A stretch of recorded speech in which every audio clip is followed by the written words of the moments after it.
Hola, bienvenidos otra vez a Paleopolítica y Cultura. Hoy vamos a tratar un tema bastante novedoso en el mundo de habla hispana, que es el concepto de neorreacción. Todos sabemos que la izquierda siempre ha llamado reaccionario o llama reaccionario a todo lo que le molesta, pero existe una reacción que va por otro lado, que es más filosófica. Y la cuestión que une a esta neorreacción, porque en realidad es bastante transversal, es la falta de fe en la democracia, o en el Dios democracia, o en la religión universalista, que tiene como parte de su credo el dogma democrático. En cierta forma, lo que en el canon neorreaccionario, lo que Nick Land nos explica es que la democracia tiene una predisposición total por el tiempo presente, no está más preocupada por el presente por la misma inercia de su política. O sea, lo que nos quieren vender es el aquí y el ahora. Y esto crea un desenfreno total, crea una locura total por el consumismo y destruye cualquier concepto de ahorro y cualquier concepto de visión a futuro, porque lo que no se haga ahora no se va a hacer después con el gobierno que venga, o el gobierno que venga va a destruir todo lo que ha hecho el anterior, con lo cual hay que hacer todo ya. La democracia en esto se convierte en un punto negativo de la civilización, ya que acelera la civilización hasta un apocalipsis zombie, como lo define Land. Y, en fin, bueno, esto es más o menos el tema. Voy a presentar a los contertulios que tenemos hoy. Tenemos a Pablo Samit, del canal Pablo Samit, un canal muy lindo al que yo sigo, dedicado a más que nada a frenar un poco lo que es la autodestrucción que estamos viviendo en este tiempo a través del control de los impulsos y el control de la masturbación, control individual de la masturbación. También tenemos a Raúl, bueno, saludo Pablo, no ha dicho hola. Hola, encantado. Encantado nosotros de tenerte aquí. Y tenemos también otra vez a Raúl, el equidistante. Hola Raúl. Hola, ¿qué tal? Tenemos también un invitado nuevo, Roberto desde México, el empalador, o Roberto el empalador de México. Defensor acérrimo del patriarcado. Y al politólogo de Lugo, ya también tradicional contertulio nuestro y también copropietario de este canal, Francisco José Novo, desde Lugo. Hola, Fran. Hola, buenas noches, desde la oscuridad. La oscuridad para hablar de la ilustración oscura. Ahí. Perfecto. Perfecto. Y bueno, yo comenzaría ahora, por ejemplo, con Pablo, que es el invitado estrella hoy. Bueno, yo tuve el honor de subir una de las primeras traducciones o una de las más amplias del canon neorreaccionario, que no es más que un conjunto de escritos, no se sabe recopilados por quién, pero vamos, en su núcleo tiene la carta escrita, la carta abierta Progresistas de Mente Abierta, que es básicamente un largo escrito de más de 100 páginas de Moldbug, donde básicamente, haciendo un repaso a través de una enciclopedia historiográfica y de varios métodos bastante novedosos, presenta varias tesis, la primera de las cuales es la que ha nombrado Daniela. Es que básicamente no es una tesis que sea novedosa, porque la teoría política griega ya hablaba de aquello, pero es la tesis de que básicamente la democracia es sencillamente un cáncer civilizatorio, quizá un síntoma del fin de los tiempos, entre comillas. En realidad esta tesis no es más una reformulación de lo que decía Hoppe, hasta el punto de que, bueno, Nick Land habla de cómo equivalen prácticamente el concepto de civilización al concepto de preferencia temporal. Y luego, bueno, el canon neorreaccionario está salpicado por las aportaciones de una serie de receptores de la teoría de Moldbug. En concreto, los más interesantes a mi juicio son obviamente Nick Land, que es un filósofo que llega a lo que llamamos neorreacción por una vía totalmente opuesta a la de Moldbug, que básicamente llega a través de triturar las lecturas austriacas. Moldbug no es más que un poslibertario, a mi juicio, y de hecho él creo que se define de esa manera. Sin embargo, cuando uno lee pues, los primeros escritos de Nick Land, que Raúl creo que conoce, y si no me equivoco los demás también los habrán ojeado, pues se da cuenta de que el camino es el contrario. creo que lo más interesante, aparte de los escritos de Molbuk, sería contraponer las lecturas postideológicas que hacen tanto Nick Land como Bryce Laliberté, que a mi juicio nunca se lo destaca suficiente, pero que para mí, aparte de los dos grandes nombres, pues es el que tiene el artículo más interesante. Es el cuarto, si no me equivoco. ¿De qué se trata ese artículo? ¿Podrías extenderte un poquito más sobre ese tema, Pablo? Bueno, si no me equivoco, y hace tiempo que no leo sobre estos temas, porque mis lecturas ahora mismo van por otro lado, aparte de la masturbación, pero básicamente Bryce Laliberté introduce la neorreacción como la última filosofía política. Básicamente, lo que él intenta explicar es que la neorreacción sería básicamente la ideología que una persona formaría si quisiese terminar con todas las ideologías. De hecho, el fin de Molbuk no es tanto acabar con la democracia por acabar con la democracia, sino acabar con la política, que es, a su juicio, el mayor problema. Lo que él quiere hacer es terminar con la política formalizando completamente el poder estatal. Él recurre a los conceptos del capitalismo, hace que el capitalismo engulla básicamente las instituciones políticas. Pero bueno, la base del artículo de Bryce Laliberté es esa. La neorreacción no es más que la ideología política definitiva. Sí, que la formalización es un poco lo que dice Molbuk, descontaminar de democracia todo lo que es la política, ¿no? O sea, formalizar. Exacto. Formalizar. Exacto. Tratar de, digamos, igual que se puede inyectar un plasma para detectar un tumor y dónde está exactamente, dónde se extienden esas células cancerígenas, pues básicamente tratar de desentramar dónde están las influencias del poder real, de lo que él llama la catedral, y una vez esté totalmente localizado y cuantificado, sencillamente que se privatice, que por distintos medios pues se subaste o salga a manos privadas y nacionalizándose previamente, y que a partir de ahí se empieza a manejar todo en términos de beneficio puro. Sí, yo en cierta manera tengo reservas en cuanto al neocameralismo, quizá porque tengo a lo mejor una influencia más eboliana, ¿no? En el sentido de que para mí la tercera casta, que es la casta comercial, tampoco necesariamente es la casta superior, ¿no? Entonces ahí yo tengo un poco de reservas en cuanto al neocameralismo. Pero vamos a pasar ahora a Francisco mismo, que era el que tenía pensado hablar del tema ilustración oscura un poco, que es por donde va esto. Bueno, yo ya he hecho la introducción, ya básicamente yo me baso en esto en los vídeos que vi de Pablo, en algunas cosas que cogí por internet y también en Ernesto Castro. El texto de Ernesto Castro que da esta definición. La nueva reacción es un conjunto de tendencias ideológicas que quieren regresar a formas de sociedad y gobiernos anteriores y según ellos mejores que la democracia, y yo añado partitocracias y similares. Y nada, me gustaría sobre todo del movimiento neorreaccionario, destacaría sobre todo lo dicho ya, la antidemocracia, la jerarquía y el antiigualitarismo. O sea, son un conjunto de tendencias no homogéneas, muy dispares, ¿no? De hecho, se dividen en varias ramas. Yo podría haber más subramas.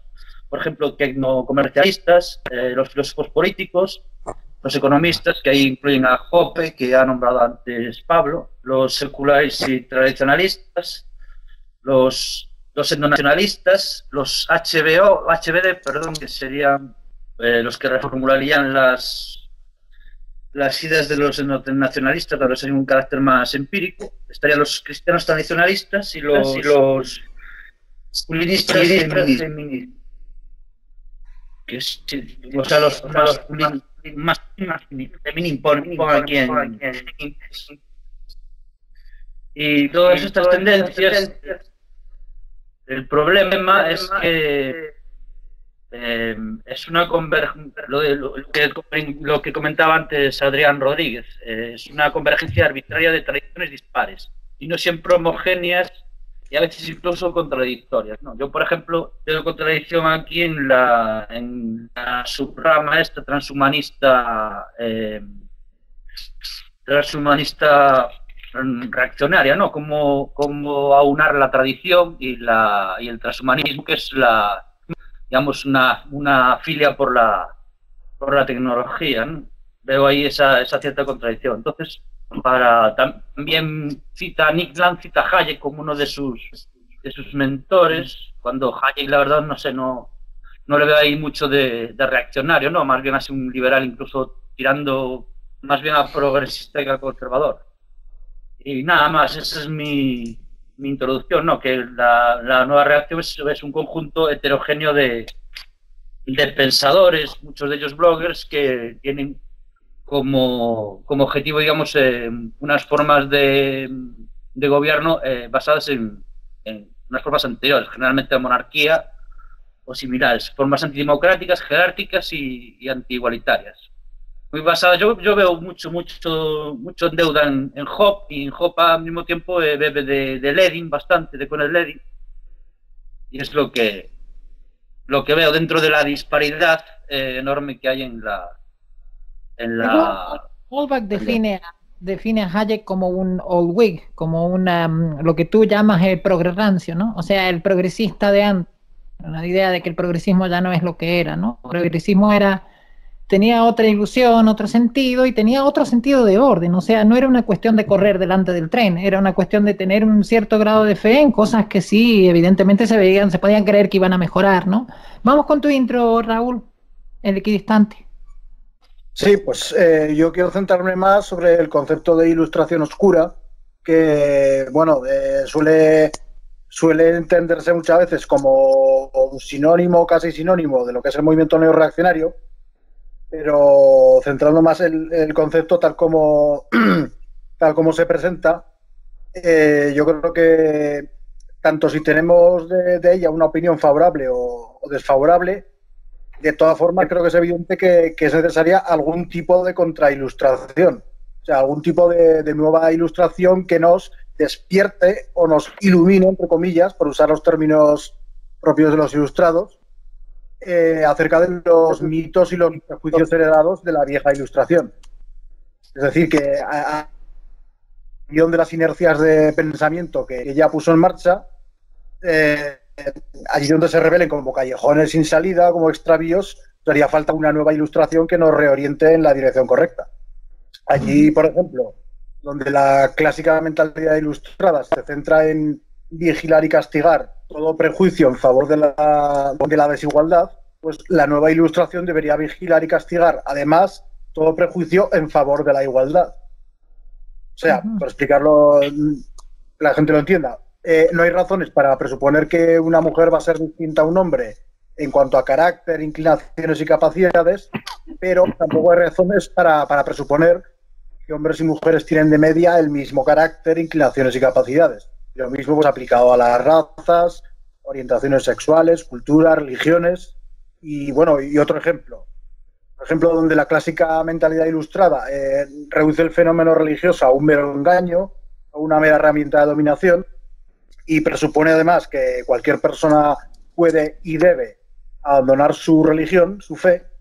Entonces la ilustración de la ilustración, la nueva ilustración, tendría que mostrar, por un lado, el papel que cumplieron las religiones en el desarrollo de las culturas, naciones, los imperios, así como la filosofía, el arte y la ciencia, y por el otro, tendría que mostrar el papel que cumple a nivel psicológico y sociológico, de forma que nos obliga a cuestionarnos si la religión es siempre tan negativa para los individuos o para la sociedad, o si pudiera poseer alguna ventaja o cumplir alguna función.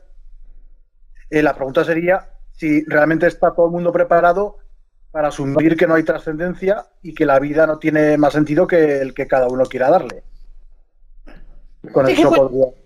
Vale, es que también, ¿qué es la religión? ¿No? Porque también Molbach plantea la idea de que religión puede ser el ateísmo y que de hecho pueden haber muchas especies de sectas ateas, ¿no?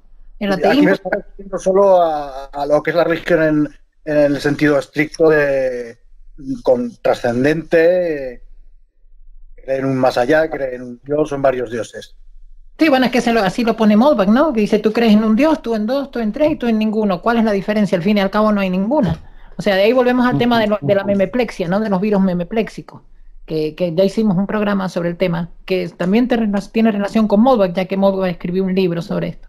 How Dawkins got pawned, ¿no? Cómo Dawkins fue pauneado, ¿no?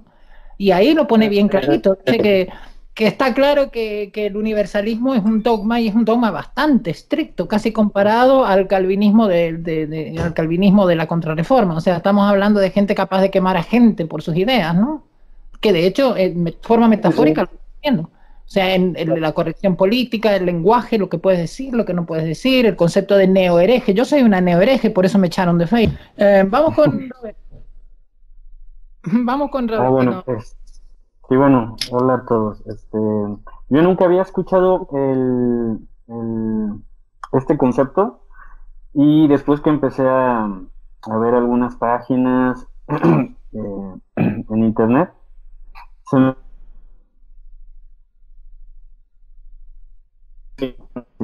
se llama Atlas, o el Atlas de las Nubes. Si la vieron, pues ahí les recomiendo esa escena. Lo que vi es como un collage de ideas dispares, pero que tienen en común que están en contra de la democracia. Ahora, en mi opinión, pienso que es un collage muy grande para un tema, un tema que puede ser manejado no con tantas aristas. Por ejemplo, yo pienso que la democracia, siguiendo como una ley física de que la democracia es el poder de todos, va a seguir expandiéndose y cada vez va abarcando más gente que pueda ser digna, o no sé, de poder votar. O sea, cada vez se va ampliando la democracia hasta que también se amplía a lo peor de la sociedad. Y es en una dirección. Igual pienso, aunque no es el tema, pero que una monarquía cada vez también va a centrarse más hasta en una sola persona. O sea, en la dirección opuesta, pero que van hacia esas direcciones ya. Entonces bueno, pienso... Sí, perdón, termina. No. No, bueno. Añadir que los griegos, eso que estabas diciendo, que los griegos creían en la democracia como un estado decadente pre-tiranía. Porque Aristóteles ya lo plantea, ¿no? En el libro 1 en Política, que la monarquía degenera en tiranía, la república en oligarquía y la democracia en demagogia. Y después de la demagogia, ¿qué viene? El caos total y alguien que toma otra vez el orden y vuelve a empezar. Pero, ¿no? Por ejemplo, en una democracia, digamos que cada vez somos más iguales, entonces se tendría que, por ejemplo, en México puedes votar hasta los 18 años. ¿Qué se supone? La tendencia natural sería que luego a los 17, luego a los 16, luego a los 15, así hasta cuándo o por qué. En mi opinión personal, no tengo nada en contra de la democracia, pero la democracia tiene que estar restringida. Tipo una república. Sí. Bien, ¿querías añadir algo más, Robert? No. Seguimos con Pablo. ¿Sigue tú, Pablo? Sí, yo justamente sí que quería hacer una réplica a justo lo que acaba de decir el empalador, que básicamente restringir la democracia supone dar un pequeño paso en la dirección favorable, pero precisamente lo radical de la teoría de Moldbach es que no se trata de dar un paso en ninguna dirección, se trata de reiniciar el vector, porque supongo que estamos de acuerdo en que si la edad de votos se aumentase o el sufragio se restringiese de alguna manera, la tendencia natural es a que se volviese a ampliar, porque los nuevos votos que podrían estar disponibles ampliando la edad de nuevo son muy golosos para los políticos. Llegará algún momento que se agoten todas las artimañas y lo más rentable sea ampliar la edad, mientras que haciendo un reseteo fuerte, es decir, eliminando la democracia de raíz, está sanando el sistema, si tienes suerte, durante varios cientos de años. Restringiendo el sufragio, a lo mejor ganas para un par de generaciones. Bueno, de hecho pasó, ¿no? Estamos hablando, por ejemplo, de lo que fue la Revolución Norteamericana, que en cierta forma fue, ¿no? Quiso ser un reseteo que terminó en vuelta a lo mismo. O sea, volvemos a la decadencia democrática. ¿Sí? La democracia siempre termina empujando todo hacia el mismo precipicio, ¿no? Por la misma inercia, por la misma inercia de la demagogia, por la misma inercia del consumo desenfrenado que genera al ver que la política es una cuestión de saqueo, ¿no?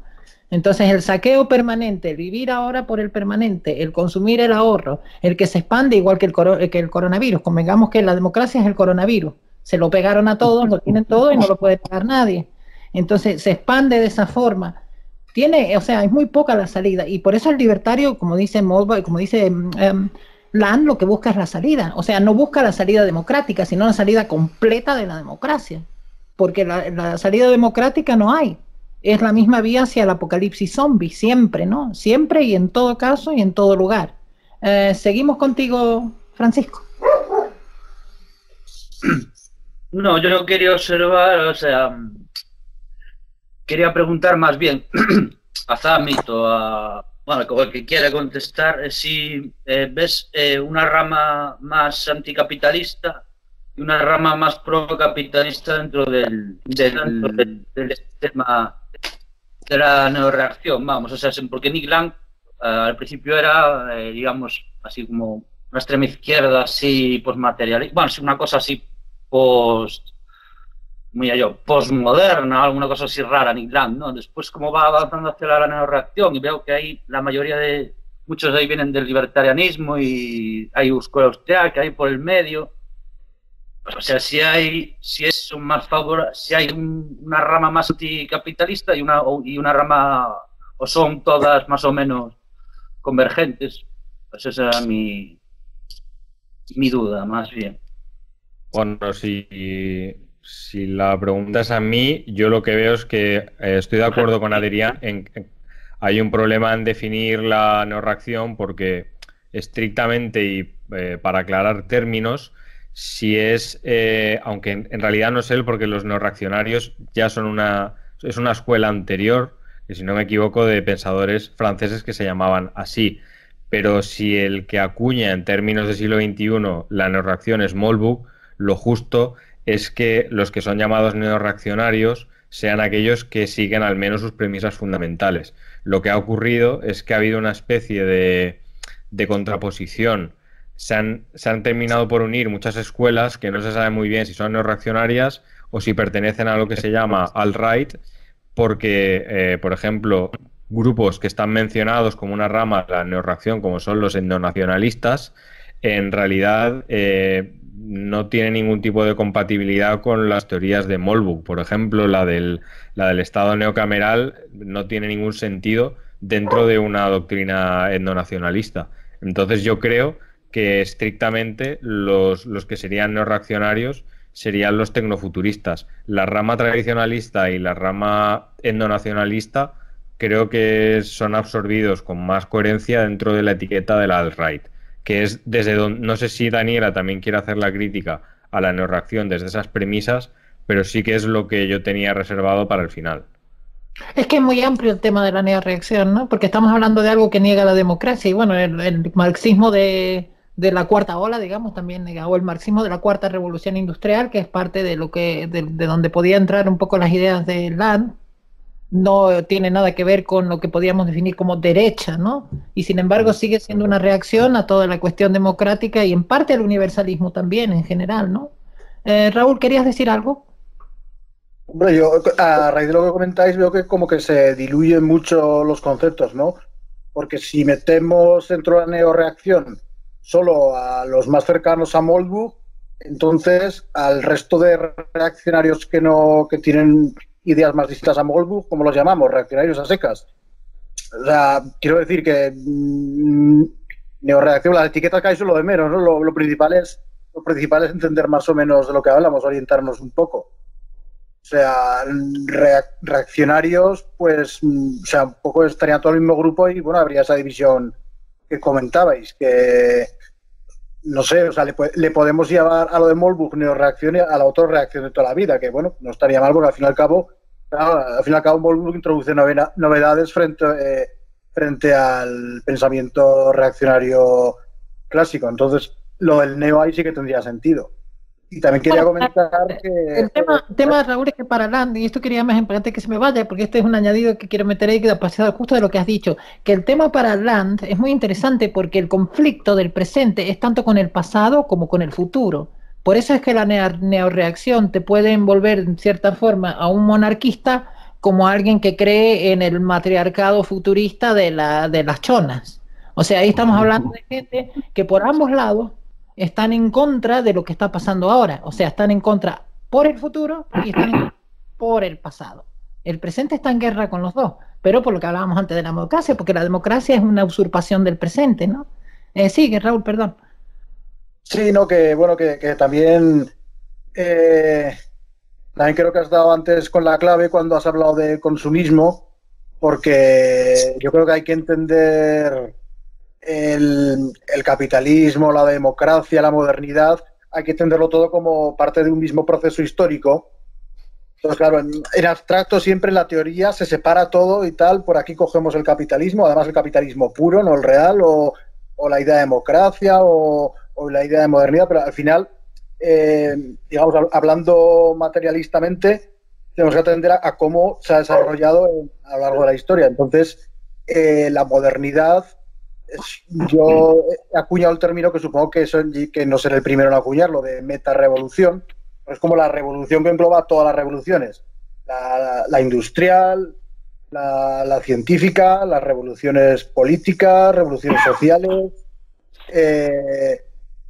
y bueno, entonces el capitalismo, bueno, por ejemplo, Gustavo Bueno relacionaba el capitalismo con la democracia por la cuestión del consumidor que elige.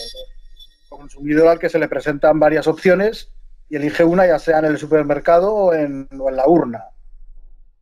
Y pues eso, o sea, parece más antisocial históricamente. Otra cosa es que con el tiempo pues pueda existir, por ejemplo, un mundo capitalista y no democrático. O sea, claro, eso puede ocurrir perfectamente. Pero históricamente ha sido así.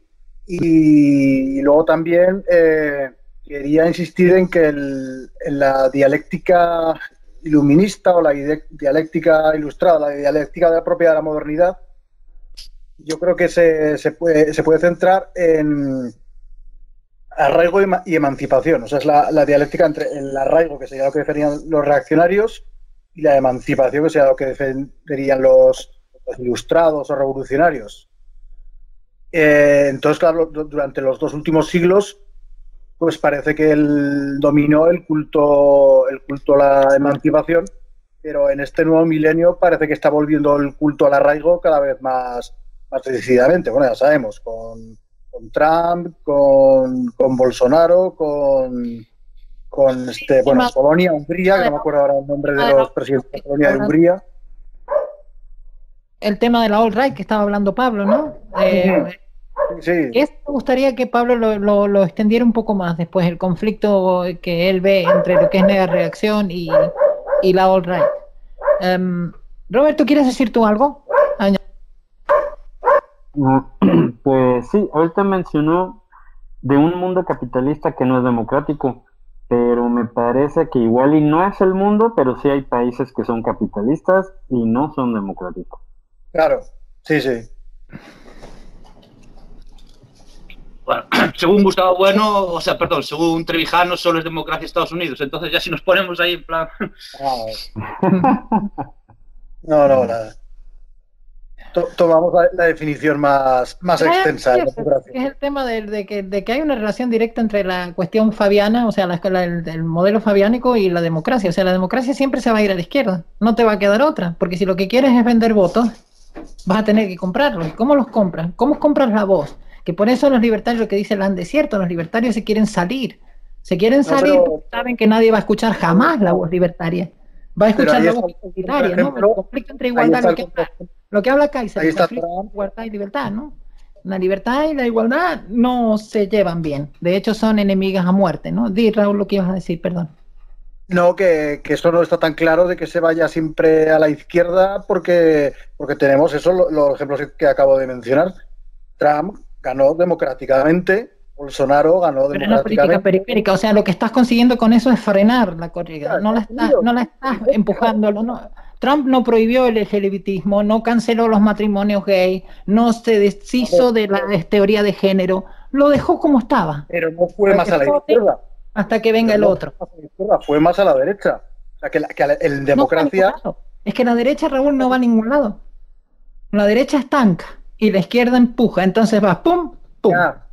Sí, bueno, sí, que sí, que lo típico de que los conservadores se dedican a conservar la revolución, ¿no? A conservar los avances de los progresistas. Ya, pero quiero decir que eso de que la democracia va siempre más hacia la izquierda, pues ahí tenemos esa excepción. O sea, Trump no simplemente paró en plan de, no, nos quedamos aquí y no vamos a progresar, entre comillas, más, en el sentido progresista. No, se iría atrás. O sea, en el lenguaje progresista, Trump es regresivo. O sea, Pero no regresa. Es un regresismo falso porque no regresa. Ese es el problema que tiene, por ejemplo, Podemos, Vox y toda esta gente. Vienen los fascistas. No viene ningún fascista. Lo único que viene es una frenada a tu correr delante del tren. Y eso es lo que la gente no entiende. Pero si la gente cree que son realmente muy de derechas y la gente cree que sí que están reivindicando algo, al menos en parte reaccionario, y les vota por eso, entonces la democracia podrá tender hacia la izquierda, pero hay ocasiones en que se vota a los proyectos más de derecha. Sí, como una especie de antídoto, ¿no? Que la periferia es como una especie de antídoto a lo que Moldbach llama la catedral, pero no es tal antídoto. En realidad no es ningún antídoto, en realidad lo que es una frenada a una cosa que sigue su rumbo. Si tú comparas, por ejemplo, compárame a Johnson, un conservador, o Carlyle, o un conservador del siglo XVIII, XIX, compáramelo con Ben Shapiro, y Ben Shapiro es un progre. Sí, claro, Ben Shapiro es un putón verbenero. Sí, eso sí. Vamos con Roberto, que no ha dicho, o con Francisco, que lleva un ratito callado. Sí, no, ahora al hilo me acordé de los carlistas, ¿no? Que los carlistas mismos le niegan la etiqueta de reaccionario y de tradicionalistas a Ébola y a todos estos, y a los protestantes. No hablan de lo de la autodeterminación, parece que era de Kant y todo esto. Simplemente comentar eso al hilo, ¿no? De que tampoco crean, o sea, a Ébola y a esta gente les llaman conservadores. Supongo que para ellos los neorreaccionarios serán una especie de progresistas. Sí, o sea, a Ébola le llaman conservador. Tenemos a tu amigo de Aragón, al carlista Usón, me parece que era, que lo decía el otro. Si a Ébola el cristianismo le parece demasiado moderno. Exacto, sí. Sí, Ébola era el paganismo, o sea, es anterior. De hecho, para Ébola, bueno, y para Nietzsche y para muchos, el cristianismo fue la primera revolución. O sea, fue otro, lo que Moldbach dice, que me encanta esa frase de Moldbach que le pasé a Francisco, que dice que la revolución rusa fue organizada por un grupo de mafiosos, confusos, para saquear el país. Bien, la revolución francesa también, y la revolución americana, momento. O sea, ahí hay que trazar una frontera, ¿no? ¿Qué frontera? ¿De qué frontera me estás hablando? Igual que con el cristianismo. Había un mundo pagano que de golpe cambió. Mira, ¿cómo pasó? O sea, hay que plantearse muchas cuestiones en cuanto a lo que son las imposiciones que han habido hacia lo que es el igualitarismo, al fin y al cabo, ¿no? Todo va empujando hacia... Sí, yo solo un apunte que me parece importante. O sea, yo creo que los tradicionalistas cristianos no quieren reconocer, porque no les conviene, que todo esto que critican de la modernidad, del igualitarismo, la democracia y todo esto, en realidad puede interpretarse como la consecuencia lógica del cristianismo, o sea, como el final de la era cristiana. Porque, o sea, todos los ideales modernos son herederos directos de la mentalidad judio-cristiana, digamos, de la mentalidad monoteísta y, o sea, y de la igualdad. Claro. La igualdad, sí. A mí me gustaría decir dos cosas. Sí, Daniela, hace rato comentaste que la libertad y la igualdad se oponen y sin embargo esas dos palabras estaban como la bandera, el lema de la Revolución Francesa, que es una revolución, creo yo, burguesa. Y eh, algo que se acaba de decir, el fin de la era cristiana, eso muy interesante. ¿Creen que ya estamos ahí o falta o cómo sería el fin de la era cristiana? Porque el fin de la era pagana sí tuvo así como su año y su prohibición, ya, aunque fue gradual, pero ahorita Yo creo que ya fue reemplazado por la catedral, lo que dice Molvar, la catedral universalista, la ha reemplazado ya. O sea, convengamos que el ateísmo de masas es un fenómeno nuevo. O sea, no existía. Tú vete 200 años atrás y era una cosa impensable que existiera el ateísmo de masas. Ahora el ateísmo de masas es una realidad, ¿no? O sea, decir creo en Dios es como decir soy tonto, ¿no? Tú te vas a la televisión o a una conferencia científica o algo y dices creo en Dios y dices ya, salió el tonto. Porque eso es lo que busca el universalismo. El universalismo ya se encargó de reemplazar todos esos mitos por sus propios dioses modernos, ¿no? Por No, pero su el universalismo, o sea, Gandhi y su historia, ¿no? según el mismo Moldbook, también el universalismo es otra, digamos, otra secta cristiana, por así decirlo. O sea, bueno, Realmente.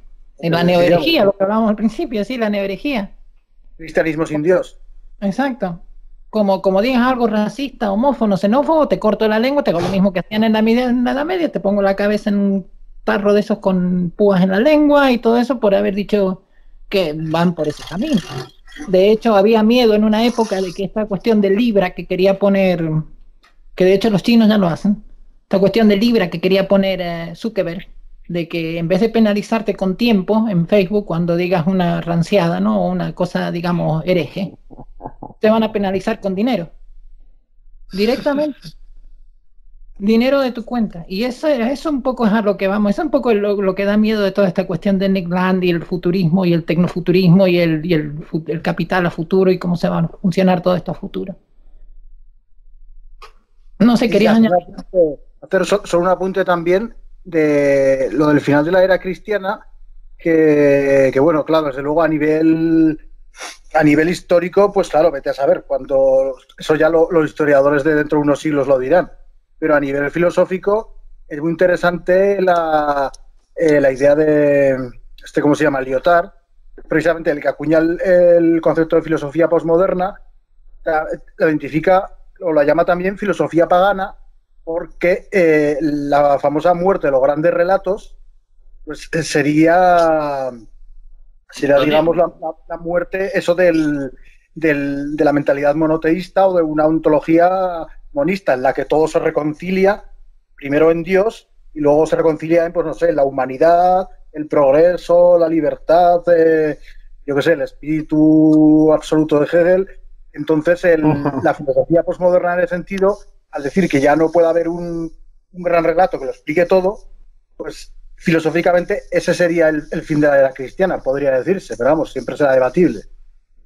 Sí, en principio yo como lo entendía es que es un poco el empuje por la razón, ¿no? La razón por encima de todo, el cientifismo, la creencia en la religión, lo que decíamos antes, la religión de Einstein y Gandhi, que eso es lo que tenemos ahora, y John Lennon. O sea, es entre el Imagen, Gandhi, todo esto, el universalismo de que, uy, no llames a esa persona, no le digas la palabra N, di persona de color, no le digas que es la palabra M, di la persona con inclinaciones sexuales distintas. O sea, estamos todos... Es como un mecanismo de censura, lo que también que eso viene de tema de LAN también, lo que es la cibercensura, ¿no? Eso es futurista. O sea, estamos hablando ya de cuestiones futuristas, estamos viviendo el futuro, ¿no? ¿Querías decir algo, Pablo? Te veo muy callado. Sí, la verdad es que quería recuperar varios temas, pero un poco para intentar mover adelante. En primer lugar, una apreciación, ya que también ha salido Trevijano. Trevijano no porque fuera una idea original suya, sino porque tiene mucho sentido. Habla de que la etiqueta neo, por hablar de que cuando Raúl ha planteado este problema, que es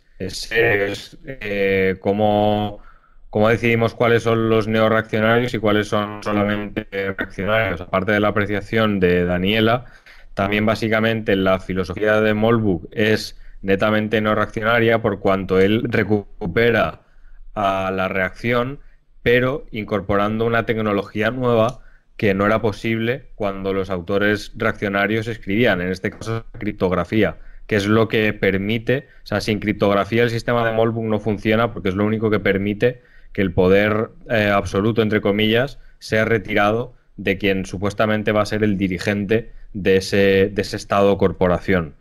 Y luego, sobre esta pequeño desacuerdo que habéis tenido... ¿Te refieres a Bonal, a Maestre y a todos estos, no, a Mestre, a todos estos con reaccionarios clásicos, digamos? Sí, y bueno, luego él también cita a Björk, por ejemplo. Quiero decir, el cameralismo es un sistema que ya existía. Vale. Entonces, lo que hace netamente neorreaccionaria a la neorreacción es la incorporación de una tecnología nueva que no estaba disponible para los reaccionarios, hablemos del autor que sea. Pero luego el tema más interesante es el desacuerdo que han tenido Daniela y Raúl acerca de si la victoria de Trump suponía que la tesis de que la democracia siempre es un vector siempre hacia la izquierda, es cierto o no. Y lo que hay que distinguir es, una cosa es hacia dónde se mueva la democracia y otra cosa es de qué ideología sea el partido que gana. Lo que probaría la tesis de Raúl de que realmente pues no siempre se mueve a la izquierda es si, por ejemplo, Trump lograse algún cambio institucional. Es decir, lo que la teoría hegeliana es la síntesis. Por ahora Trump, digamos que es una especie de antítesis. Si lo que plantea Mollburg es que a raíz de la victoria de Trump, que vendría a ser lo que él llama el partido exterior, la democracia va a aprovechar para moverse más a la izquierda, pero para eso precisamente es para lo que tenía que ganar Trump. Luego hay otra posibilidad, es la posibilidad de que la victoria de Trump signifique un paso real y un cambio de vector hacia la derecha. Y esto es lo que proponen muchos actores de la alt-right, que hablan de que básicamente la victoria de Trump y el Brexit suponen el deshacerse de una de las instituciones que conforman lo que es la globalización post-izquierdista en la que vivimos, que sería la vuelta del nacionalismo, que es una institución o que es un sistema, que es el primer sistema antiindividualista que vemos triunfar, porque al fin y al cabo la vocación de la alt-right es destruir el igualitarismo y el individualismo. El individualismo también, ¿no? Sí, es interesante eso que mencionas, porque el individualismo a veces se lo suele meter dentro de la alt-right, por lo menos la crítica lo mete dentro de la alt-right. Pero exacto. Sí, pero no sé hasta qué punto el tema de que sí, es cierto, pero Trump, ¿qué ha hecho? Es lo que decías tú, desde el punto de vista de la síntesis, llegamos al final de esto, y Trump no ha cambiado mucho. Ha reducido impuestos, que es algo que a los libertarios nos gusta, todo, o ex-libertarios, o como nos sintamos cada uno, los que simpatizamos con estas ideas, ¿no? Pero no, más allá de eso, no llega. O sea, para un tradicionalista, convengamos, Trump es la continuación de lo mismo, ¿no? No hay un cambio sustancial, estructural, no hay un cambio de ideológico, ni siquiera un camino hacia un cambio de las estructuras democráticas, nada. O sea, lo que ha sido ir perdiendo republicanismo y convertirse cada vez más en demagogia no ha parado. De hecho, ahí viene Sanders, ahí viene... O sea, la cosa sigue bullendo por debajo, ¿no? Claro, podría ser un pretexto para ir todavía más hacia la izquierda, así tal como lo entendemos normalmente, ¿no? Que podría ser como un pivote en el que apoyarse, decir, fíjate que están viniendo ahí con Michael Moore y tal, que se pone ahí, los blancos son peligrosos. Aquí en Chile ha sido evidente, la derechita cobarde trabaja para la izquierda. O sea, convengamos que la derechita cobarde, entonces si sale un Sebastián Izquierdo, como me decía Francisco anoche, ¿por qué no hace un partido político Sebastián Izquierdo? Y le digo porque sería traicionar la idea de que la política es corrupta, o sea, dejaría de ser un verdadero reaccionario. En todo caso, que se nombre príncipe regente hasta que traigamos un rey desde el extranjero. Pero desde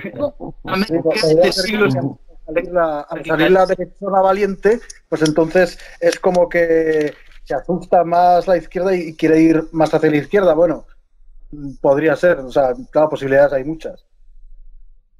Exactamente. No sé, Roberto, que estás calladito, di algo. ¿Cómo? Yo, me dices. Empalador.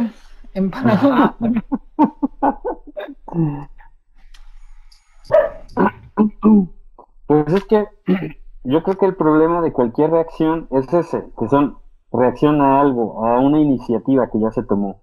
Entonces, si los libertarios o la derecha o incluso algunos grupos de izquierda quieren reaccionar a algo, pues ya llevan un golpe recibido, llevan una desventaja.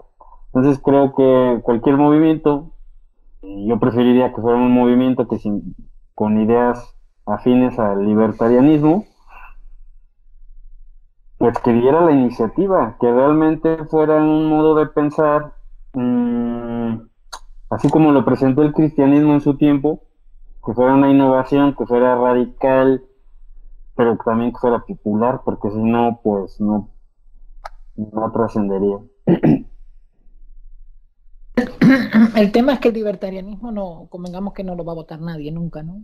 Convengamos que a Javier Milei en Argentina no va a sacar jamás un voto, pobrecito, tanto que lo queremos y tantas verdades que dice en ese dichoso país, pero no lo va a votar nadie, porque la gente no quiere. La gente quiere, quieren más consumo, quieren más Keynes, quieren más fiesta, nadie quiere la realidad da miedo. O sea, enfrentarte en un espejo y decir, esta es la realidad. Te están robando, te están saqueando, o vas a ir a robar o vas a ir a saquear. Se han perdido los valores. Nadie lo quiere ver. Todo el mundo prefiere sentarse y mirar ahí sentadito y a que venga lo que venga. Francisco, di tú algo que llevas mucho rato callado. Sí, no. Yo, a colación de lo que decía antes, Raúl, que decía que podía ir a la derecha o no, y después se puntualizaba Sam, no, que depende de si es el partido, si es el sistema en general. Ya ahí Hoppe lo decía, ¿no? Lo de la democracia siempre va a llevar la preferencia temporal. Me parece que también decía había una cosa es un partido, otra cosa es que volviera a la sociedad, no me parece que decía Zamit o algo así. Ya lo decía Hoppe, ¿no? O sea, la preferencia temporal siempre va a estar al corto plazo, aunque te salga un gobierno, digamos ahora más conservador, más estilo, siempre tiene esa tendencia a ir al corto plazo. Entonces siempre va a hacer alguna cosa populista, siempre la democracia degenera en sí misma, ¿no? Aunque cojas un partido, digamos, conservador, como en este caso podía ser Trump, siempre va a hacer políticas más bien a corto plazo, y ahora, por ejemplo, acerca de las elecciones podría hacer políticas demagógicas, digamos, ¿no? O sea, ahora la democracia en sí mismo lleva el progresismo, la democracia en sí mismo es progresista. O sea, para digamos, frenar eso tendrías que estar cogiendo todo el tiempo, tendría que salir todo el tiempo partidos, por lo menos para frenarlo, ¿no? Partidos conservadores todo el tiempo, estilo Orban, estilo Trump, estilo tal, para que eso quedase ahí parado, porque si no llegan y contar que esos no hagan un gasto, que es a lo que se refería Hoppe con la preferencia temporal, ¿no? A pensar en el corto plazo, a saquear el corto plazo, ¿no? Tendrías que pensar, o sea, la democracia en sí misma ya salvo que salga algo que la frene, ya lleva el progresismo, digamos, en el ADN, ya lleva el cortoplacismo. Vamos, la democracia es cortoplacismo, ¿no? Si no puedes cambiar de gobernante, ya no hay democracia. Es que esa regla igual podría resumirse de forma muy simple diciendo que la mayoría siempre va a ser irresponsable. Y esa sería la maldición de la democracia, digamos, ¿no? Simplemente, si la mayoría siempre va a ser irresponsable, pues cualquier democracia va a ir encaminada hacia la irresponsabilidad. El punto al que quiere llegar Francisco, yo lo entiendo, es que tiene base en lo que estaba diciendo Lan, que la democracia, y esto es una evidencia, acentúa la preferencia del tiempo presente hasta la locura convulsiva. O sea, es lo que hace, acentúa el interés por el ahora. Por eso es una negación de la civilización, porque la civilización se basa en lo que dice el profesor Basto, en ahorro y trabajo duro. Pero No, es que eso yo creo que consumo y crédito, con consumo y crédito explota todo. Yo creo que la tendencia esta de la democracia, bueno, la tendencia de la democracia a la mediocridad, o sea, a la media, viene implícita, y ya lo dijo, no recuerdo su nombre, ya lo dijo, que es muy importante, viene implícita en su forma de accionar, como es el voto. Yo creo que el voto iguala, y entonces ahí ya viene el resultado. Exacto, tienes que buscar la voz. Todo esto que decías, Daniela, de la preferencia temporal y de mirar al presente y tal, yo creo que de eso no se puede culpar solo a la democracia. O sea, de eso en todo caso habría que culpar, bueno, a la democracia en parte, pero también, o sea, a todo lo que es la modernidad. O sea, si la misma democracia la colocas en el medievo, pues no tendría los mismos resultados. O sea, no, quiero decir, o sea, también o sea, la democracia por sí misma lo acentuaría, porque el gobernante hedonista o cortoplacista, yo creo que eso va con los tiempos también. O sea, la democracia lo puede acentuar, pero va también con los tiempos. También forma parte de la mentalidad de nuestra era. Tú hablas con cualquier, por ejemplo, cualquier antifa de estos que están saliendo a quemar locales aquí, y le preguntas por qué robas, o algo que saquean, ¿no? ¿Por qué saqueas? ¿Por qué robas? Y te va a decir porque los políticos roban más que yo y las corporaciones también. O sea, la gente copia el ejemplo. Bueno, pero ellos te pueden decir eso, pero las verdaderas razones igual ellos las desconocen. Ellos pueden creer que lo hacen por eso, pero igual lo hacen por muchas otras razones. Es que iniciativa es forma parte del signo de los tiempos. O sea, la democracia puede acentuarlo, pero aquí tengo una cita muy ilustrativa de un artículo que se titula Los nuevos reaccionarios, de Rodrigo Agulló, apellido raro. Sintetiza un poco las ideas de varios reaccionarios franceses y dice que Pierre-André Taguieff dice sobre nuestra época que sufre una crisis colectiva de depresión o de melancolía. Sumidos en el relativismo y la indiferencia, los hombres pierden la voluntad de actuar y de ejercer sus responsabilidades. Luego también hay otro pensador que lo relaciona con la pérdida de... No, creo que es Houellebecq. Sí, Houellebecq pues, dice que estamos ante un espécimen de una mutación antropológica inédita en la historia, que es la del hombre encerrado en su pura contingencia material, sin ninguna dimensión de trascendencia, ya sea religiosa o profana, inerme en su consistencia, desprovisto de voluntad y de sentido. O sea, creo que va mucho más allá de la democracia. No, yo creo que eso es parte de lo que hace la democracia. La democracia crea ese sentido de intrascendencia y ese sentido de... No es, la democracia por sí sola no fabrica todo eso. Por sí sola no. Determinados patrones que seguir. Tiene que ver con el capitalismo, tiene que ver con la modernidad, o sea, tiene que ver con un proceso histórico en el que estamos inmersos. La democracia es el vector, o sea, la democracia es el motor de todo eso. Porque para que haya una... El ser humano tiende a seguir ejemplos, ¿no? Convengamos que el ser humano es mitómano por naturaleza. Y si te vas a los mitos que tienes ahora, la mayoría de los argentinos quieren ser Cristina Kirchner. No quieren. O sea, estamos hablando de qué modelos qué modelo ofrece la democracia, qué modelo de estándar de moral y de ética te ofrece la democracia. Ninguno. Te está ofreciendo el robo a mano armada por parte de la sociedad al completo, el apocalipsis zombie. Eso es lo que te trae la democracia. Tarde o temprano, más rápido, más pronto. Gobiernos de derecha que frenan un poquito, pero gobiernos de derecha que lo frenan mal, como Piñerita, y explota todo por los aires. O sea, estamos hablando de una cuestión de que avanza y avanza y no lo van a poder, no lo puede parar nadie a esto.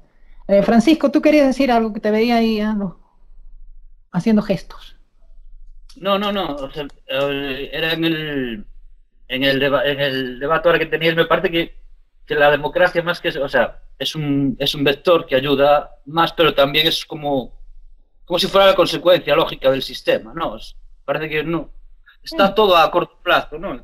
O sea, todo va más rápido, ¿no? Todo va en plan aceleracionista, diría Land, ¿no? Las ciudades las ciudades importantes, ¿no? ¿Y eso? Simplemente era... Se te corta el sonido. Bien.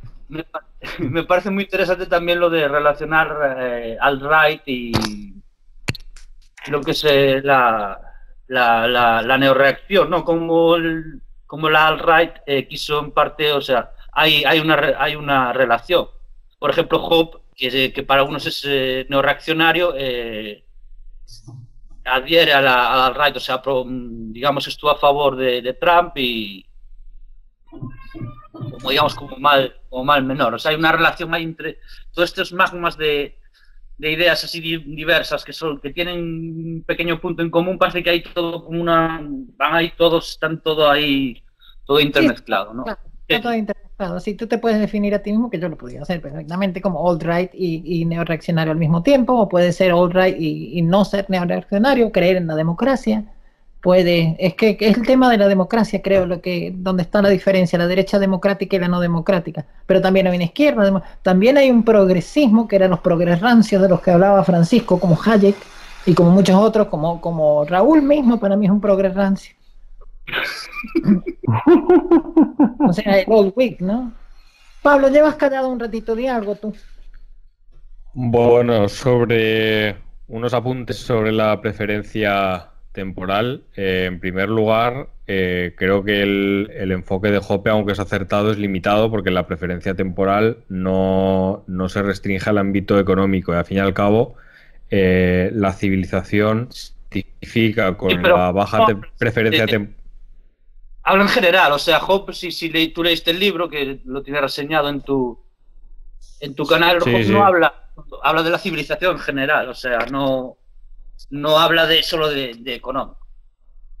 Sí, es verdad, tienes toda la razón. Entonces paso directamente al segundo punto, y es que para mí la relación que hay entre preferencia temporal y democracia es biopolítica, pero biopolítica en el sentido en el que lo utilizaría nuestro amigo Adrián. Es básicamente una cuestión de cómo la biología afecta a la política. Siempre hay una parte de la población que es menos capaz de proyectar sus acciones en el futuro, menos capaz de prever las consecuencias, y eso en gran parte es una cuestión hereditaria, con lo cual siempre va a haber una parte de la población que va a tener una preferencia temporal muy alta. La democracia se puede sostener únicamente cuando las personas con preferencia temporal más alta, porque son incapaces de tenerla baja, realmente tiene voz y tiene poder. De hecho, las aspiraciones aristocráticas de la alt-right se basan precisamente en eso, no se identifican con una estructura política totalmente formalizada como hace Molbuk, sino que lo único que quieren es un sistema que ponga a disposición de los más capaces los máximos recursos posibles para que la sociedad se parezca más a ellos y no a aquellos que por sus limitaciones naturales pues tienen una preferencia inevitablemente más alta. Yo creo que tienes razón, Pablo, en lo de Hoppe, porque, o sea, sí, habla de la civilización en general, pero yo creo que, como le pasa a muchos austriacos y a los liberales en general, sí que practica cierto reduccionismo económico. O sea, cuando habla de civilización, la está un poco reduciendo al aspecto económico. Y la preferencia temporal, entonces, o sea, sí que es algo economicista, creo yo. En el aspecto económico, pero claro, lo relacionaba todo con, digamos, con lo del ahorro, tal, interrelacionaba todo, ¿no? O sea... Claro, es que yo entiendo la corrección, porque es verdad que los austriacos entienden la economía en un sentido mucho más amplio, pero creo que Raúl me confirma ese recuerdo vago que yo tenía, porque para mí la preferencia temporal no tiene que ver únicamente con lo que entra en el amplio concepto de economía de los austriacos, sino que tiene que ver con cosas como las restricciones morales que una religión como el cristianismo puede imponer. Eso también me parece que crea un acervo cultural, un acervo de costumbres que se pueden identificar con la preferencia temporal baja, con la no satisfacción, por ejemplo, de la concupiscencia, Por poner un ejemplo que no está relacionado con aquello a lo que me dedico. No, claro, eso lo dice Hoppe, no sé si lo relaciona, pero Bastos sí. Bastos sí que lo relaciona. Sí, Bastos sí. Sí, sí. Querías decir algo, Francisco, que te he visto ahí muy efusivo con él. No, se lo relaciona con todo, ¿no? Habla con las... Me parece que también lo relacionaba con la democracia, como la democracia te lleva al corto plazo y eso también te lleva, por ejemplo, a altas tasas de divorcio, altas tasas de tal. Lo relacionó un poco todo. Bueno, fíjate, y a cosas lo que está pasando ahora, como lo que está pasando ahora, van y le inyectan dinero. La cuestión de la Fed, ¿no? Ay, me duele aquí una empresita, un banco. Ay, me duele aquí, toma 500.000 millones. Ah, me duele aquí, toma otros 800.000 millones. Eso es parte de la democracia también. Convengamos que la democracia es vivir al borde, al filo de la navaja, ¿no? Es vivir porque le tengo que dar a este, le tengo que dar al otro, le tengo que dar al otro, le tengo que dar al otro. Y eso crea también la preferencia temporal, convengamos. Porque pero tal vez la preferencia... Pero eso existía antes de la democracia también. Tal vez la preferencia temporal tenga que ver más con la forma económica que tenemos que con la forma política. O sea, porque pues ahorita todo es desechable, todo es plástico, igual y las relaciones también, te consigues algo, el primer problema dices, ya, esto no va a funcionar, en vez de trabajar para que funcione. Entonces esta preferencia del aquí y el ahora, yo no creo que sea ligada a la democracia, o sea, a la política, sino tiene que ver con la economía, con la forma en la que producimos. Y con la cultura. El tecnocapitalismo, ¿verdad? El tecnocapitalismo que es lo que está feminizando al hombre, ¿no? Supuestamente, porque lo está dejando sin energía, sentado frente a una máquina, comiendo comida rápida a base de soja y de otros químicos. O sea, todo lo que es que es parte también de lo que hablábamos del aceleracionismo, ¿no? Que una cosa acelera a la otra, y en esto la democracia, la Reserva Federal, todos juegan un rol, el keynesianismo, todos juegan van empujando, haciendo andar el motorcito de la dinámica progresista, ¿no? Claro, pero eso va en contra del sistema, porque el sistema se basa en el ahorro. O sea, por un lado, parece que es lo que decían las contradicciones culturales del capitalismo, ¿ves? ¿No? Que por un lado el capitalismo se basa en el ahorro, pero al mismo tiempo el capitalismo te lleva al corto plazo, ¿no? Al hedonismo, al todo el rollo este. Entonces hay como una contradicción ahí. Si además le sumas la democracia, si además le sumas gobiernos, digamos, más blandos, más... Pero yo ahí con el aceleracionismo quería... Por ejemplo, es que yo Land prácticamente no... me parece así muy, muy abstruso, muy... No sé, quería saber vuestra opinión. El aceleracionismo es ir acelerando el capitalismo, pero para llegar a la destrucción del sistema, o para llegar a dónde, o sea, acelerar, pero para llegar a dónde. No, yo creo que si es en democracia, lo que dice Peterson, al nihilismo más absoluto, ¿no? Al nihilismo. Pero acelerar para, o sea, se supone el capitalismo hacerlo más tecnológico, más tal, pero para llegar a ¿cuál es el fin? Sí, es que el aceleracionismo de izquierdas, digamos, claro, forma parte de esa mentalidad anticapitalista que yo siempre critico, porque es como, hay que acabar con el capitalismo, al precio que sea, que es como si parece que se da por hecho que si desaparece el capitalismo, lo que se va a dar por defecto va a ser, no sé, el paraíso o algo por el estilo. A mí me parece muy absurdo, no sé, no llego a entenderlo, y el aceleracionismo sí que parece que al menos el aceleracionismo anticapitalista parece que parte de eso, de si hay que acelerar las contradicciones para acabar el capitalismo. Bueno, pero ¿y quién no te dice que acaba el capitalismo y lo que viene es peor? Claro. Estaba pensando que no hemos explicado, ninguno aquí ha explicado, ni siquiera Pablo, qué es lo que es realmente el neocameralismo, ¿no? El neocameralismo es la idea del gobierno formalizado, o sea que si hay corrupción, que esa corrupción lleve una factura, que no hay elecciones. El gobierno es una empresa en la cual todos tenemos acciones, ¿no? Y está manejada por unos CEOs que son elegidos en función de sus cualidades empresariales. No sé si me estoy expresando bien ahí, Pablo, en cuanto a lo que es el neocameralismo. ¿Quieres añadir algo a esto? Sí, básicamente neocameralismo sería como si aquí en España cogiésemos a Mancio Ortega y le diésemos poder total para contratar a los asesores que quisiese, manejar todos los asuntos, digamos, de Estado según su criterio.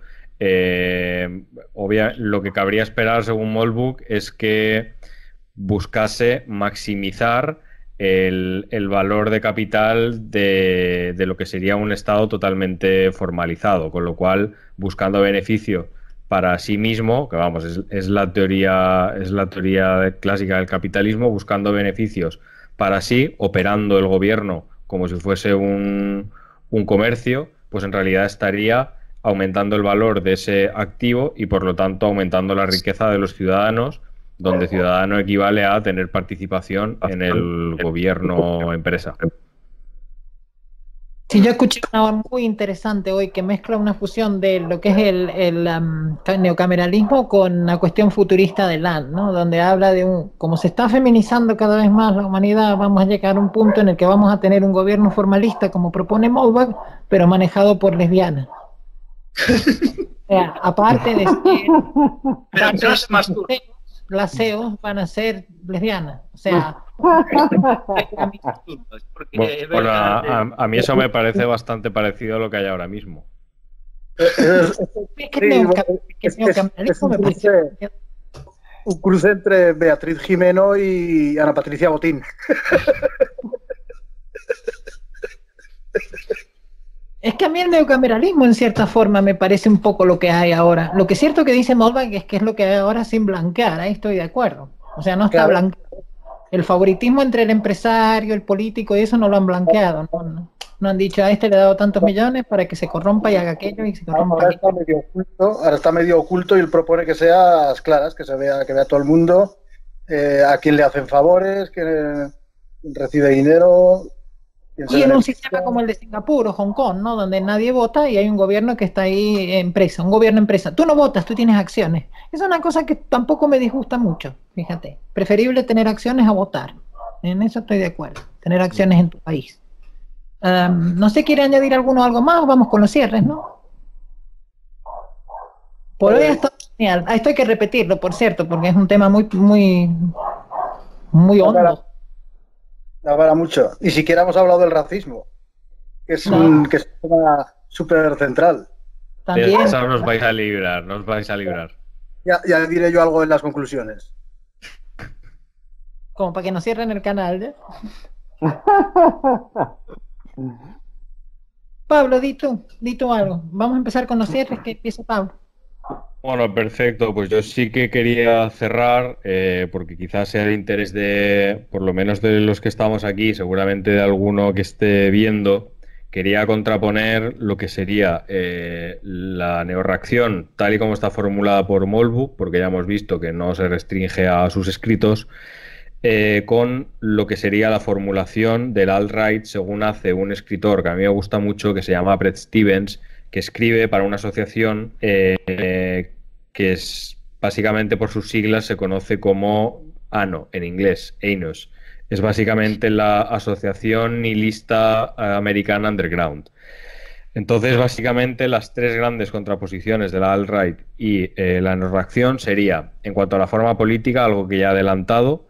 En primer lugar, la teoría de Moldbach es formalista, es decir, intenta definir exactamente qué instituciones deben constituir el sistema político y exactamente cómo deben de funcionar. Y confía en que si funcionan según sean descritas, pues la forma política funciona adecuadamente. La alt-right, en cambio, al menos según la formula Bret Stephens, no tiene querencias por ninguna forma política determinada, a lo mejor un poco más por la monarquía, por cuestiones históricas. Lo único que le interesa es que esa forma política ponga en disposición de los más aptos de la sociedad el máximo poder posible para que la sociedad se asemeje a su virtud y a su inteligencia. En cuanto al tema económico, en el nivel económico, la neorreacción supedita todo a un sistema capitalista. De hecho, convierte en una empresa al gobierno. En este sentido, no está ninguna preferencia de tipo cultural, sino que básicamente todo estaría manejado por el mercado y sus mecanismos, incluido la forma de gobierno. Y sin embargo, la alt-right no es más que un tipo de conservadurismo en el sentido de que lo que defiende es un conglomerado de instituciones entre las cuales estaría el capitalismo, pero siempre supeditado a la cultura. Es decir, no se defiende el capitalismo por sí mismo, sino porque es algo coherente con la doctrina de que los más aptos deben tener más poder. Y en tercer lugar, en cuanto a la cuestión de la diversidad, y por eso he dicho que no os ibais a librar, Molbuk en realidad no hace ninguna propuesta que solucione el problema de la diversidad racial tal y como está planteado, más que por él mismo, por Nick Land. Es decir, al final, básicamente, un ciudadano se cambia de un microestado a otro en función de sus preferencias y de su poder de adquisición, pero aunque se dice que lo que se llama el vuelo blanco, traducido literalmente, se seguiría dando, en realidad no se propone ninguna solución a la diversidad. En cambio, la alt-right sí que en realidad defiende la diversidad, pero dándole la vuelta y defendiendo que diversidad realmente significa que cada nación étnica tiene no solo el derecho, sino el deber de crear un estado propio para desarrollarse según sus propias aptitudes naturales, llevarlas al máximo y que haya una competencia entre razas, básicamente. Pero también acerca un poco al nacionalismo, ¿no? A lo que es el tema de... Totalmente. Sí, toma más ese Dentro de ese conglomerado de instituciones a defender, aparte del capitalismo, pues estaría el nacionalismo. O sea, la idea de que la nación está basada en la etnia y que, bueno, que la naturaleza no opera arbitrariamente y por eso pues, la reproducción debe ser ordenada. Sí, totalmente. Francisco, ¿quieres añadir algo en los cierres? Nada, básicamente, o sea, ya lo ha dicho Pablo prácticamente todo lo que sería el cierre, ¿no? Ya poco puedo añadir, simplemente hacer hincapié en el carácter antidemocrático, jerárquico y antigualitario de la ilustración oscura. También decir que el nombre ilustración oscura viene es como una burla, ¿no? Como la ilustración era todo realidad, pues lo otro es... Nosotros somos oscuros, entonces blanco para reírse de ellos. Y si dijo Pablo que son procapitalistas todos, pues ahí era mi duda, y pues simplemente eso, una antidemocracia igualitario. No sé si hay algún teórico que es anticapitalista, pero ahí, según dice Pablo, sería contradictorio con él. Encontré una frase, Francisco, que sintetizaba muy bien lo que es el tema de la ilustración oscura. Me gustó. No es de ningún autor, no sé dónde la vi, pero lo que da a entender es que básicamente Occidente se ha dedicado, o la ilustración ha creído que a través de la razón y el estudio muy profundo de las cosas se llega a entenderla. El planteamiento contrario sería que cuanto más estudias una cosa, menos la entiendes, ¿no? O sea, es un poco esa base, de que cree que con la razón se justifica y se entiende todo. Mientras que hay una visión opuesta, una visión casi bastante taoísta y zen en esto, ¿no? De que cuanto más lo estudias, menos lo vas a entender. Mayor va a ser tu confusión, ¿no? ¿Te toca el cierre equidistante? Ok, pues yo un poco entroncando con lo que ha comentado Pablo, parece que desde la Segunda Guerra Mundial, la era que vivimos, que se podría llamar posmoderna a nivel histórico, está marcada por una persecución obsesiva de todo lo que huela a nazi. O sea, todo lo que huela a racista, xenófobo, intolerante, autoritario, conservador y demás. Y entonces todo esto se va a producir esta persecución así tan obsesiva, pues se va ampliando, digamos, el campo de lo que se considera cercano a lo nazi. Entonces cada vez entran más cosas, cada vez el que habla de limitar la inmigración, pues ya es un nazi, o el que simplemente reivindica el papel del ejército, cualquier cosa. Entonces es cierto tabú y cierta obsesión que marca nuestra época, y claro, también nos lleva a muchos callejones sin salida, porque al estar reivindicando siempre la diversidad, el entendimiento, al no querer reconocer los choques que hay entre culturas o entre razas. Pues claro, no todo el mundo tiene la mentalidad ahí de social justice warrior. Hay gente que pues igual no es racista, pero tiene algún prejuicio racial o bueno, simplemente tiene sus costumbres propias de su cultura y chocan con las costumbres del otro que vive al lado. Entonces, claro, como es tabú todo, o sea, como es tabú, por ejemplo, la segregación, pues entonces lo que comentaba Moldbug de que, bueno, propuestas en la que estaban de acuerdo los sudistas blancos y la nación del Islam, por ejemplo, que era en la segregación, tanto Malcolm X como los, digamos, procesos sudistas estaban de acuerdo en crear unos Estados Unidos afroamericanos, que eso, bueno, ese plan se contempló sobre todo pues poco después de la guerra de secesión, si no estoy mal informado. Entonces, claro, o sea, te lleva un callejón sin salida porque la segregación está mal, pero el racismo también está mal. Sin embargo, la segregación es el modo más efectivo de acabar con todo racismo. Entonces, tenemos ahí un conflicto perpetuo porque eso, el trauma de Auschwitz, de Sudáfrica, del esclavismo en Estados Unidos y bueno, pues con eso puede valer para finalizar. Si acaso ya continuamos en otra ocasión con este. También el problema es el universalismo, ¿no? El universalismo nos ha hecho creer de que hay que aceptar todo porque todo está bien y de que no hay que decir nada en contra de lo que son los estándares morales, éticos que ellos imponen, ¿no? Con su nueva religión atea y como comprendemos que es, ¿no? La religión de lo que hablábamos antes, de Gandhi, de John Lennon, de la paz y el amor, combinado con la paz y el amor a todos, el arco iris y todo lo demás. Un ideal que viene de la Ilustración, pero que tras la Segunda Guerra Mundial pues se vuelve todavía más irracional, todavía más fanático por esa persecución obsesiva de todo lo que pueda oler a nazi, aunque sea de lejos. Y adoptó lo que hablábamos antes, el fanatismo religioso del calvinismo, ¿no? De decir de la herejía, ha vuelto el concepto de la herejía. La herejía desapareció durante un tiempo. Yo creo que durante lo que es el periodo del primero de la Ilustración, que incluso de eso se basa la Ilustración al principio, ¿no? En abolir el concepto de herejía. Bueno, ahora existe una herejía ilustrada, ¿no? O sea, se ha ido al otro extremo. Ahora la misma Ilustración es la que impone el concepto de hereje. No sé si...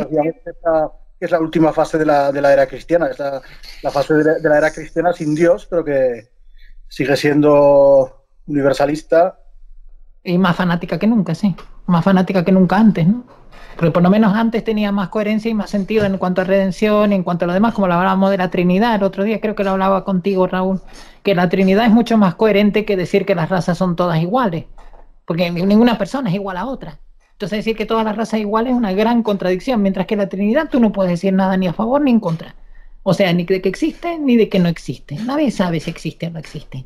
Ahora la diferencia entre razas y entre individuos existe. Y eso es herejía. Bueno, cerramos por hoy. Un gusto haberlos tenido. Nos despedimos hasta la próxima vez. Espero que lo hayan disfrutado. Pedimos que se suscriban porque somos un canal bastante humilde, pero bastante prodigioso y prolífico. Así que hasta la próxima. Chao, Pablo. Hasta luego. Buenas noches. Francisco. Un placer como siempre. Chao.